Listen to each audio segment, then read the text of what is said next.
Coming up on this episode of District Wire News, we'll learn how college activists are incorporating the Me Too movement on AU's campus.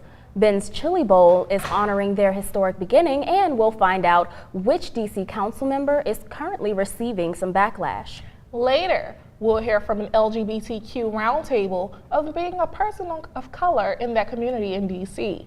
And we'll look at the country's issue of gun violence from a local perspective.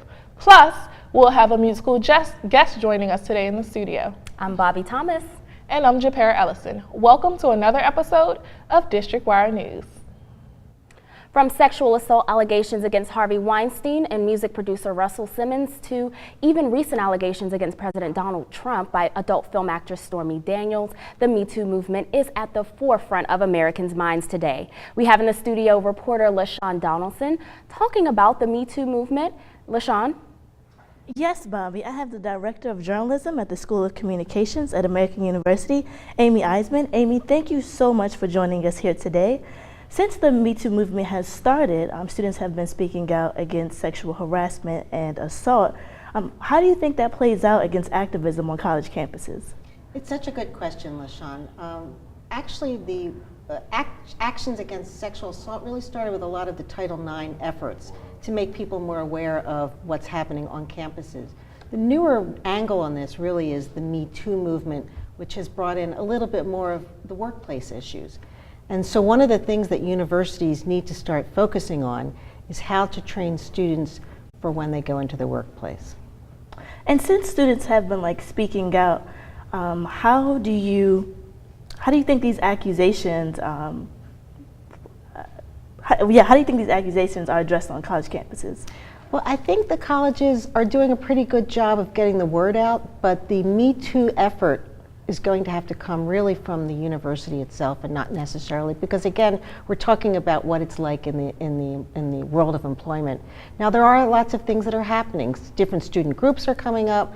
Different universities, like the University of Northern Texas has come out with a whole plan for how to teach people this.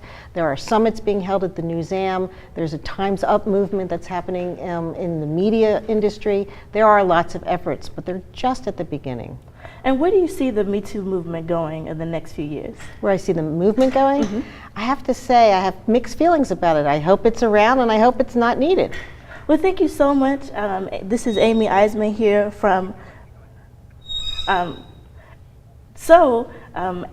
you said that the movement is continuously growing, do you expect that there are going to be more students in the next few years that are kind of coming out and fighting for the cause, or do you think you see more of a administrative college approach to it?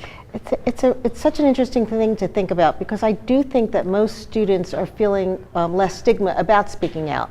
And I think as that stigma goes away, people will feel more comfortable telling their stories. But there are lots of steps and follow-ups after that. And what would one step be for college campuses to, promote the Me Too movement moment? I love that question, because we are just now beginning, AU is beginning to get into some kind of training for this, but in the journalism division, my colleague Lynn Perry invited in Tracy Grant, who's a managing editor at the Washington Post, to talk about how she's going to talk to interns when they come into the newsroom.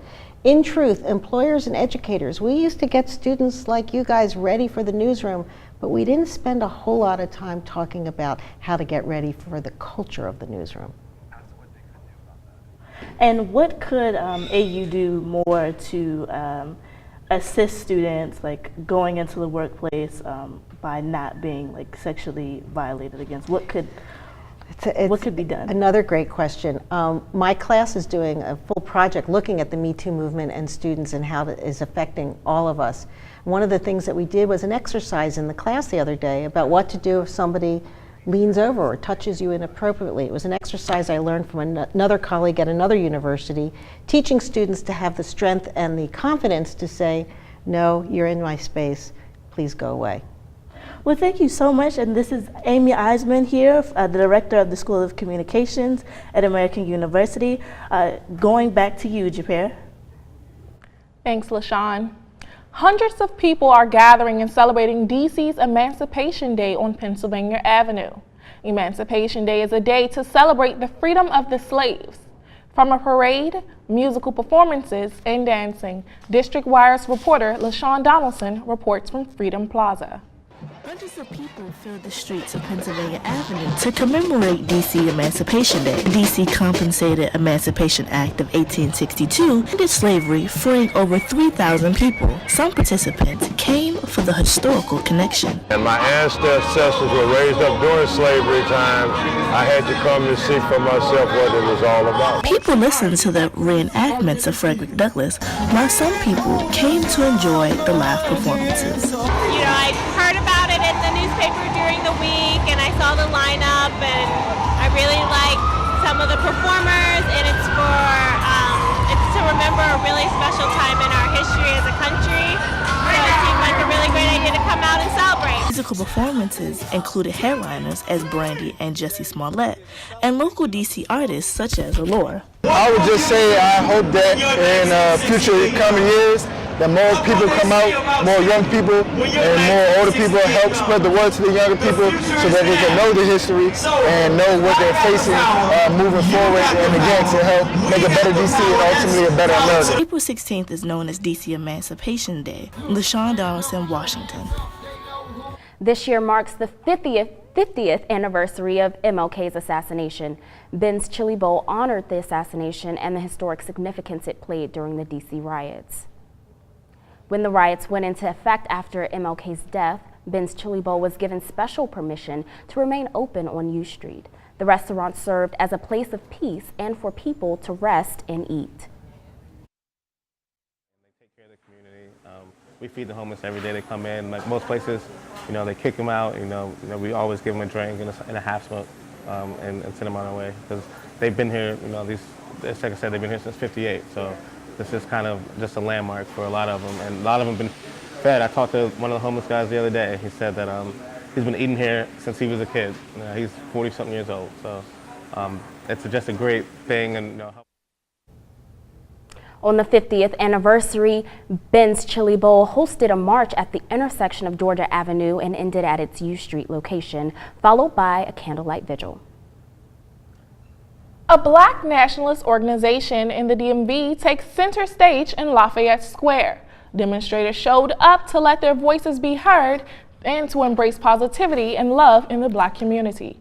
Earlier, I went by the White House to see what it's all about. Take a look. We need to be able to come together across political, ideological, and religious lines. In order for Black lives to matter, damn it, it got to matter to us first. The 10,000 Black Men's March, a rally led by the new Black Panther Party, brings awareness to violence and oppression against African Americans. But at the same time, we refuse to sit back and let those that are paid to protect us murder us. While it's gaining attention for its political message, some people are here simply for the love and support within the community. I've always been taught that I don't need nothing, which is completely wrong. What child don't need nothing? That don't make sense to me. Every child needs. I didn't ask to be here, so it's not my fault that you have a responsibility now. He began experiencing levels of depression. As though I was on a committing suicide level, you know. Even though I love myself to the point where as though I can't do it, but I thought about it. It's absolutely unhealthy for them. Black men need support all the way through their lives. People need support at all times. It hurts when I gotta walk down the street knowing that I'm from here, born and raised, and I'm the one broken and homeless. The kids come first, and I don't want any children going through anything that I went through in my life. He says his immediate goal is to survive and stay alive. Japera Ellison, Washington. Fairfax farmers are in a legal battle with the county. This is due to Northern Virginia Whitehall farmers wanting visitors to experience rope courses, but the county does not think they're ready. According to a 2014 law, Fairfax County leaders say it isn't a normal activity for farms to have rope courses. Today, farmers are being asked to pay for road and sewer improvements along with an expensive zoning permit. Some residents near the Silverline's Reston area are tense after a few developmental plans to populate the suburb. When Metro Silverline arrived 4 years ago, it prompted new development Townhomes, high-rises, and new office spaces brought the population to a 60,000 rate. The second phase of the rail line is expected to open in 2020, adding new jobs, schools, and malls, doubling the population. Members of Reston's Housing Association say the developments will take from the community's suburban feel. The Fairfax County Board of Supervisors will continue to hold public hearings before taking a final vote. D.C. Councilmember Trayon White is fed up about the backlash he's been getting for the alleged anti-Semitic comments he made nearly a month ago. White took to Facebook Live on Saturday to defend the comments he made about the Jewish bank family, the Rothschilds, accusing the family of controlling the climate and government. White tried to amend his failing reputation by going on a guided tour of the U.S. Holocaust Memorial Museum last week, but the Washington Post reported he left the 90-minute tour abruptly. One American University student feels that comments such as those made by White are not uncommon. As a Jewish person, there are many things that I don't feel like are necessarily new in my life existence, but I do think that there has been an increased attention towards the role and the place of anti-Semitism in public discourse over the last several months. White can be heard saying on Facebook Live that he was not referring to all Jews when commenting about the Rothschilds, and he said this was a learning experience for him. Midterm elections are about 6 months away, and 6 Democratic candidates are fighting for a spot to campaign against Republican Representative Barbara Comstock for Virginia's 10th district. The 2-hour discussion at Colvin Run Elementary School in Vienna on Sunday centered around how to combat against President Trump and the Republican Party. The Cook Political Report characterizes the Democratic seat as a toss-up because of President Trump's unpopularity among suburban women who represent a large voting bloc there. The Democratic nominee must be confirmed by June 12th. Nearby in Baltimore, some residents and community organizers are on a mission to take back their violent streets by creating safe zones that aim to spread love. District Wire's Takara Boston reports. Our city is red, but the love for our city is dead. You know what I mean? Baltimore reached 12 days without a homicide, a statistic not achieved in the city since 2015. Yet, according to USA Today, it remains the most dangerous city in the nation. Some Baltimore natives have decided to team up and dedicate their time to making a change. Creator of the Stop the Violence and Love Gang, Adana Black, says once you stop something negative, you must have something positive to replace it with. You know, when you stop something, you gotta start something. You know, for every bad habit, you have to create a good habit. So when we stop the violence, we gotta start the love. We need more love in our community. We need more love in our city. The No Shoot Zone movement, created by Tyree Coleon, creates safe zones, a place where kids and the elderly can roam free without the fear of getting caught in crossfires. He says it's not about him. It's about the love for the city and setting an example for the youth. I'm the guy be sneaking around putting those shoe zones down. We have 62, right? 4 in Houston, 1 in D.C., man. I got stabbed in my throat July 16th, and I was dying, and I said, push them zones. Now y'all see God said you do it yourself. This is the system. This is the difference. This is our future.